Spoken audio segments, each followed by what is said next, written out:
Okay, now as we're leaving the Country Club Plaza area on our right, this is Mill Creek Park. This is where the Neptune Fountain is located. Mill Creek actually was a creek flowing into Brush Creek. Well, they turned it into part of the Kansas City sewer system, so now it flows underground. But this is green space over here on our right, 12 acres in all. They have exercise stations, walking trails. You can just sit down and relax in this area. Now, coming up on our right at the north end of Mill Creek Park is our Vietnam Veterans Memorial Fountain here in Kansas City. It was built to honor the 451 Kansas Cityans who lost their lives during the Vietnam War.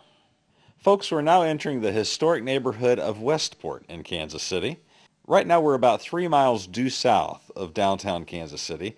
This area was first settled by Reverend Isaac McCoy in 1831, and his son, John Calvin McCoy, is generally considered the father of Kansas City. Now, of course, earlier on in the tour, we went to the River Market area just north of downtown, which I told you was also called Westport's Landing. That landing is where all of the goods coming from the Missouri River were shipped from that landing to this area right here. This area became very important to trade and heading out west. This was the main stopping point for people using the Santa Fe and the Oregon trails, which traveled through this area to head out west. So this area displaced Independence, Missouri as an outfitting and starting point for traders, trappers, and immigrants heading west using the Santa Fe and the Oregon trails. This town prospered during the mid-1800s until the Civil War. I mentioned the Civil War Battle of Westport. Well, during that time period, of course, trade fell off. No one wanted to be in danger during those Civil War skirmishes. And this area of Westport never recovered. And Kansas City eventually annexed this area, and it became part of Kansas City in 1899. Now, of course, today this is one of Kansas City's main entertainment districts. There's bars, restaurants, live music, lots of things to do late at night, lots of shopping to do during the day. Also, you can mention as you're entering the Westport area, there's the Kansas City Pioneer Square Monument, when you can see as you're sitting at the stoplight to turn your left onto Westport. It's the founders of Kansas City, Alexander Majors, John Calvin McCoy, and Jim Bridger.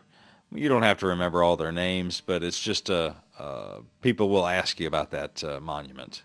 Okay, I just want to cover this as a specific part of the tour. We're going to go by the World War I Museum again. On the left is a park. It's called Penn Valley Park. It was established in 1904, and the Santa Fe and the Oregon Trails actually did go right through Penn Valley Park. There's a statue on the left up there that you might be asked about. It's called the Pioneer Mother statue. It was built in 1927. It's built to represent one of those many pioneer mothers that suffered as they traveled to make a better life out west. Also, another thing later on in the tour, when we're on Broadway on the left, you're going to see the Kansas City Life Insurance Company building. People might ask about that.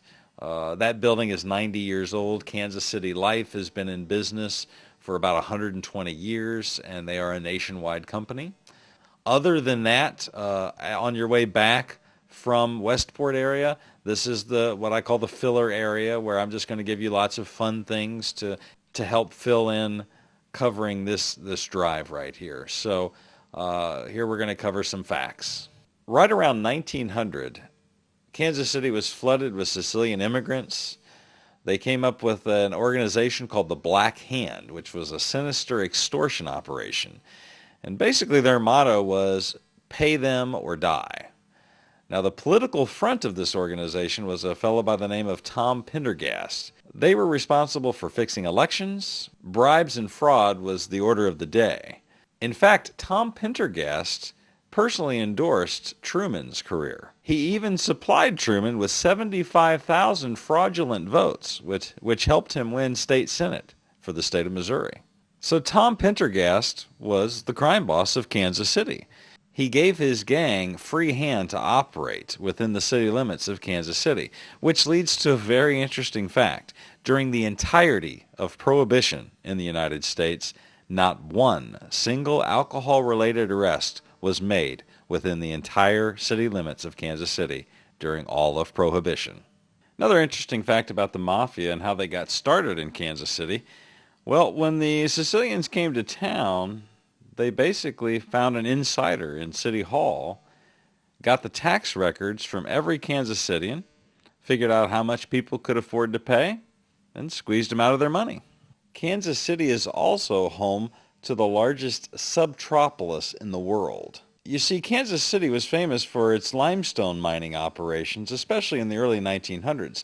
They used the room and pillar method of mining, which left lots of man-made caves, and I mean lots of them, underneath the city of Kansas City. Folks, about 10 miles to the northeast was one of the largest of these man-made caverns. Today it's home to a United States Post Office operation, as well as many, many others, employing over 10,000 people underground. There's actually more industry going on in Kansas City in those mines than in all of downtown Kansas City today. Kansas City was home to another famous outlaw, Jesse James. Jesse James and his gang was responsible for robbing at least 2 trains and 12 banks during his career, and he spent a lot of time in the Kansas City area. Of course, about every lawman in the United States wanted to capture Jesse James, one in particular named Con Murphy. Marshall Con Murphy lived on 12th Street here in Kansas City, and each night in the late 1800s, he would form a posse to head out east right at dusk to try to find members of Jesse James' gang, or of course Jesse James himself. Now each night as the posse was forming their plans, Murphy's neighbor would come over and help with maps and devising a plan of where they would travel and what they would do that evening. Years later, Marshall Murphy would find out that his neighbor, helping him develop the plans to find Jesse James, was indeed Jesse James himself in disguise. There's also been several inventions that happened here in Kansas City. Some of the most interesting are those out of necessity. You see, back in the 1890s, telephone technology was in its infancy. A gentleman by the name of Almon Strauger moved to Kansas City and changed all that. He had been a school teacher, and he moved to Kansas City to change his fortune as an undertaker. Well, he opened up shop, but he found he wasn't getting any phone calls or any business whatsoever. Well, it turns out that, of course, at that time, there was operators needed to switch calls. So when someone would call the operator for the undertaker, the operator kept directing phone calls to her husband's business as an undertaker. Well, of course, this infuriated Strauger. He thought this was not fair, and so he invented the rotary telephone, thus eliminating the need for a switchboard operator. Also, the McDonald's Happy Meal was invented here in Kansas City. Walt Disney opened his first animation studio here in Kansas City called Laugh-O-Gram Studios. He fed a small mouse in the building, which later he said was the inspiration for Mickey Mouse. In 1910, a gentleman by the name of Joyce Hall moved to Kansas City with little more than 2 shoeboxes full of postcards to his name. That was the beginning of Hallmark cards. This little fun fact cracks me up. In 1901, there were 2 cars in the city of Kansas City. Oddly enough, they crashed into each other that year at 11th and Grand. Both were totaled.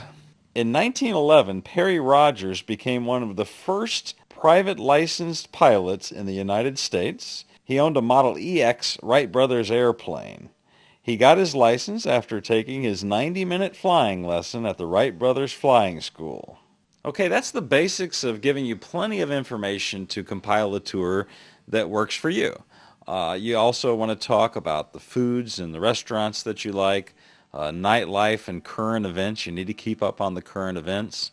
Always know what the weather's going to do over the next couple of days, as far as you can know anyway.